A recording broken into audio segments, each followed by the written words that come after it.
Hey, so this video will walk you through the design implementation decisions that went into creating an infographic for the card game Hearthstone. First, let me give you a little bit background on the card game, which will help provide you with some perspective for some of my design rationales. So, as Blizzard describes it, Hearthstone is the fast-paced strategy card game that's easy to learn and massively fun. And essentially, Hearthstone is a collectible card game that revolves around turn-based matches between two opponents. Players can choose from a number of game modes, with each offering slightly different experience. Players start the game with a substantial collection of basic cards, but can gain rarer and more powerful cards through purchasing packs of additional cards or as a reward for competing in Arena.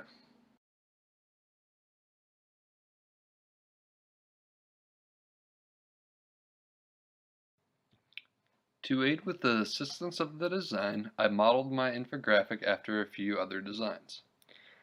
First, we have the color model. So, with this model, I tried to model the colors from this infographic. I focused on creating the light tan background and using black text and green elements. For the typography and base model, I attempted to model the fonts from this model. I focused on using fonts that had narrow spacings between the characters, as you can see right around here. The spacing is a little bit narrow. And used all capital letters for titles, and used uppercase and lowercase characters for the subtext, like right here. This was also my base model, so I attempted to match the style of it, matching styles such as the silhouette image, as they did with the iPad right here. For the layout model, if you look, it's actually the same model. So because of this, I tried to focus on creating a similar style and similar structure as my base model. So that means I'm using horizontal lines to break up sections, and using horizontal lines to underline titles. And then also using the two-column structure where necessary.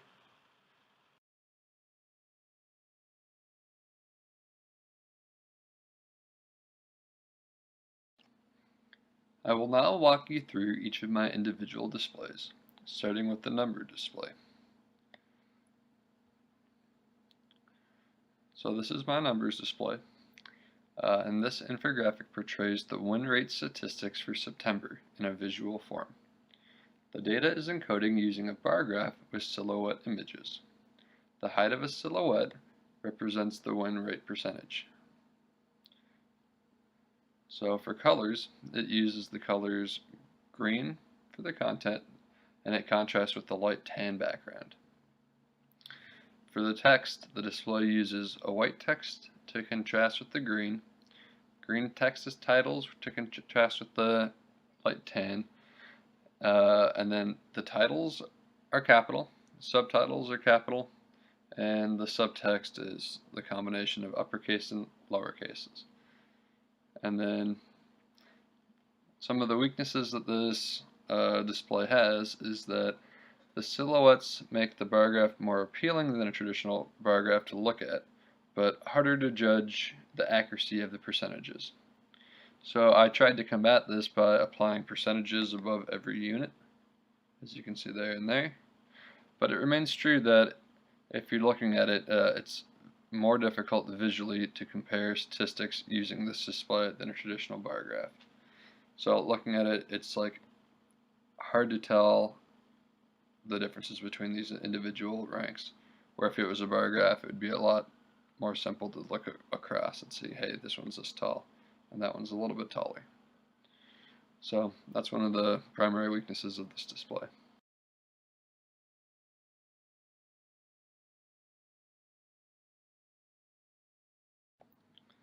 The next display I'm going to talk about is the location display.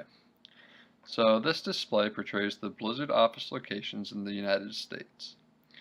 The office locations are encoded as low opacity circles that sit on a map of the United States. The text is all green.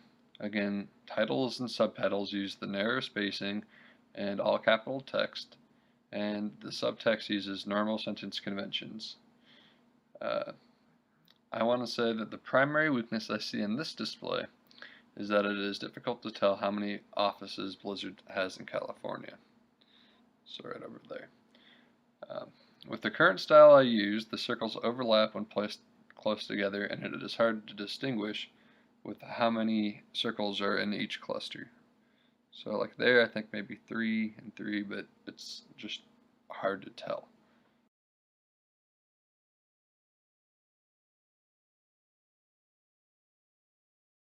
What I'm going to talk about is the appearance display, and this display compares the participation in each of the 2 game modes in Hearthstone.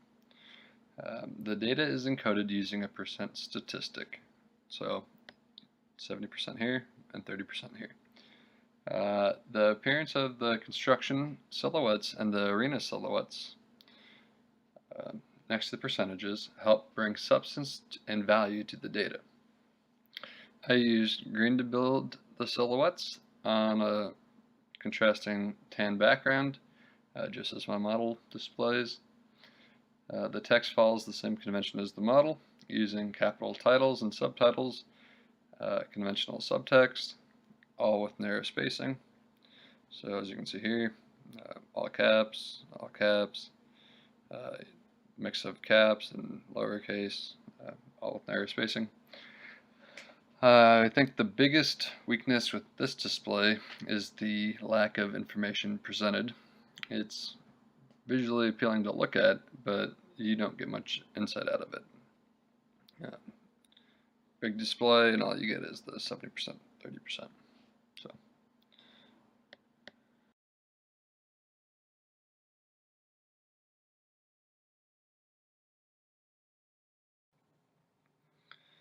The next display I'm going to talk about is the relationship display. This display compares and contrasts each of the 9 playable classes in Hearthstone against one another. The data is portrayed as a Venn diagram, meaning if the character's name falls into a circle, the character has the traits of each respective circle. For instance, the Paladin, as you can see here, falls into the area overlapped by the can heal circle and the can attack circle. So that means the Paladin is able to attack and he can heal. I used green and tan again for this display. The color is used to help encode the character's traits by distinguishing the different overlaps of a circle.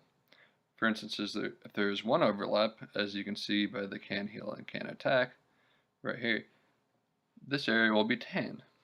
And if there are 2 overlaps, so the overlapping of can attack and can heal here, and with the one that has a 1 card removal, the overlapping area will be green. And this makes the differences more easily distinguishable. For the text, again, I followed the same narrow spacing, capital title and subtitle, and lowercase subtext that my model portrayed. I used white text on the green to provide contrast, and the green text on the tan to provide contrast. For weaknesses, I would argue that this infographic comes up short in readability.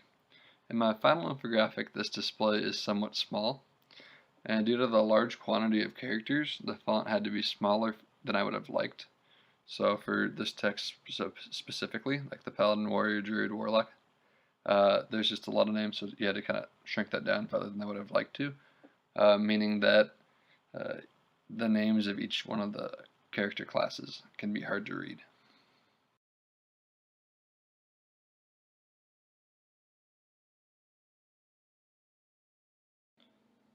The next display I'm going to talk about is the time display. And this display portrays the major events to occur throughout the life of the Hearthstone card game. Each event is encoded as a bolded word. So 1, 2, 3, 4, 5, 6 events. With a description underneath and the time it took place. The text is green on a high contrasting tan background, as my model portrays. The titles and subtitles are all narrow spaced, all capital text. There is no subtext on this display, since the content is self-descriptive. I think the biggest weakness with this display is that some people don't find it natural to look at a timeline from top to bottom. They like to look at it from left to right, and because I don't have any vertical lines or anything to help transition the flow from top to bottom, it might be a little bit confusing.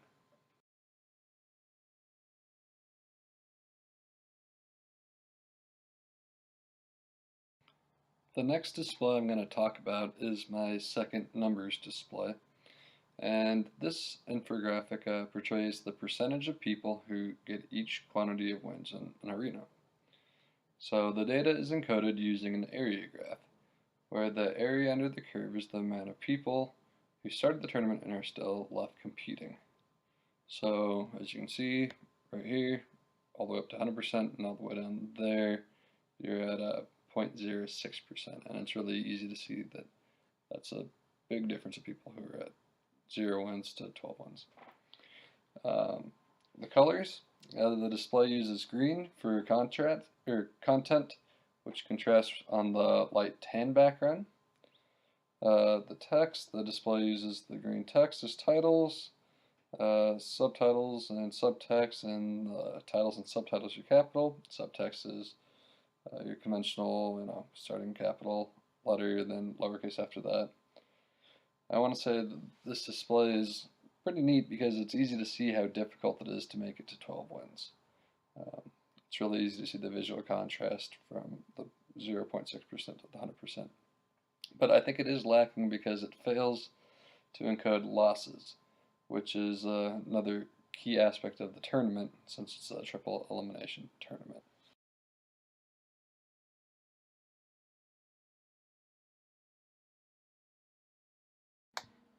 Alright, next I'm going to go into the infographic as a whole. So, looking at the visual hierarchy of the infographic, some of the elements stand out strongly, some are quiet, and some are in the middle. So I attempted to make a triangle emphasis using the two numbered displays, so this one and that one, and then the Venn diagram in order to make a nice triangle right here, which is a pretty standard information structure on these visualizations. I used bolded lines to help break up sections. For instance, the title and the bottom lines are dark because they're outside of the content. So we got right there, and that helps break up the content from the title and the sources. And then I used different thinner green lines here to break up the individual sections of the infographic. So we're going to go into Unity and Variety now. My model had other colors. For instance, when you looked at the model, you saw the yellow and the orange. And I had originally had a couple elements with those colors, but I was encouraged to use a monochromatic theme. And I tried to find a model that better resembled that scheme, but I didn't have much luck finding one. So I kind of just did a minimal version of the model I had. So that's why you kind of see those colors lacking. But yeah. So the lines underneath each title, using same fonts for each element, using the dark greens and silhouettes, help my infographic look united. You can see that this looks very similar to that, which looks similar to that. Also, all these green silhouettes, kind of the dark green color, dark green, kind of nice thick greens. Those help it look like it's one piece of work rather than a bunch of individual elements. So that really helps with the unity. And then there's also a little bit of variety here. For instance, we look at this display. This is all text. It doesn't have those nice, kind of thick greens. And then we also kind of got, the circle displays, which kind of contrasted, these silhouettes. So there's a good deal of variety here, but it's also, you can tell it's all one infographic. It's nice and united. So for layout, I use transitional text to help with the flow.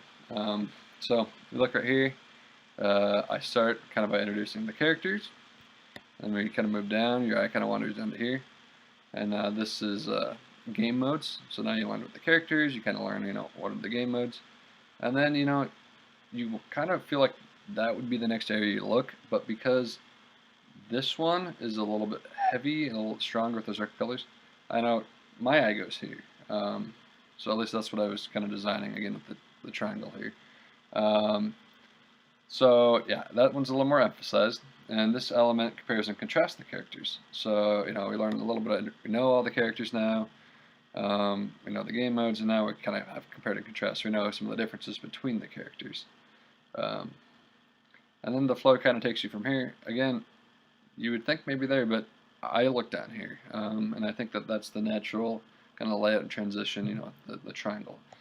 So, and then you kind of learn about the competitive gameplay here.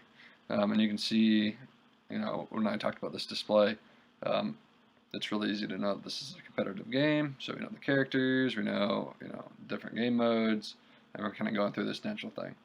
And so now that we're done with all this, we're going to take a step back from the game. And so these are actually a little lighter, because they're not as, I didn't want to emphasize them as much because they're not actually they are part of the game, they help make the game, but they're not elements of the game. So then I look here, but I guess it doesn't really matter too much which one you go to. And so this is just Blizzard office locations. I went into that. So you kind of go through, you learn the game, you learn a little bit of background about Blizzard, and then a history of the game. And so that was kind of my rationale for that layout. Cool. So we're going to go into alignment. So horizontal alignment is pretty huge here. Everything is left aligned. If you look over here, solid left line, everything goes up to it. We also have a second column here. Again, this is all left aligned. You can see a nice clear-cut line. And if you actually keep going up from here, you can see that that's aligned with that. And again, all left. I didn't choose to go right. And again, that left alignment does follow through here with the text. Look at the text. Line to the left, line to the left, line to the left, line to the left. You don't have any kind of center aligned or out aligned text. I wanted to be really consistent, even with these left aligned. I want to be consistent with that. I took that into consideration. But yeah, it helps, again, not just with alignment, but with unity and making it feel like it's all, part of the same content. So, and then, yeah, with the vertical alignment, we kind of did, these very clear sections here with the lines, and I kind of centered the content inside of it. And you can see that pretty clearly here. These are all centered in that box. This one's centered in the box, centered. And so, like even this one centered, it's pretty clear. So that was kind of the vertical alignment. And so those are kind of the design implementations of, those major themes.